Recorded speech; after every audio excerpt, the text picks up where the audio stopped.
ariko siko wagira ngo hari abantu batumva igihe leta yavugiye ko nta muntu wemerewe kuragira ku gasozi ntibyumvikanye, aborozi ko bagomba kororera mu biraro. Dore ejo bundi muzehe Mazimpaka bamufashe yazishoye mu ishyamba ngo yagiye kuragira, leta ni iki ihita izifunga. Imaze kuzifunga abaturage baraburana, baravuga ati ariko bazifungiye iki ko ntacyo zari zitwaye.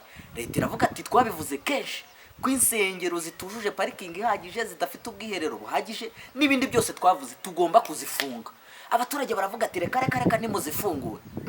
Leta ibonye ko bigiye kuba imiserero igira zimwe ifungura, ibifunguye ziva i Kigali zikajya mu ntara, niziva mu ntara zikajya i Kigali, ariko iziva i Rusizi ntago zemerewe cyangwa se zikajyayo, kandi iziva na Rubavu cyangwa zikajyayo nazo ntizemerewe. Ayo makuru ujye ntayo narinze, muzehe niwe warayambwiye mu gitondo, arambwira ati kandi n'ubundi wowe kuva na kera ntujya ujyana n'igihe. Umva guhera ubwo nahise mvuga ko nzajya njyana nacyo, na mu gitondo hari icyo twajyanye ku mukiriya hariya Kabuga, ubwo ngubwo turagenda bagipakurura mari, umva tukinjiza mu nzu turagifunga tugishyiramo n'isaso yacyo, twasize banakiryamyemo, duhita tunimanukira.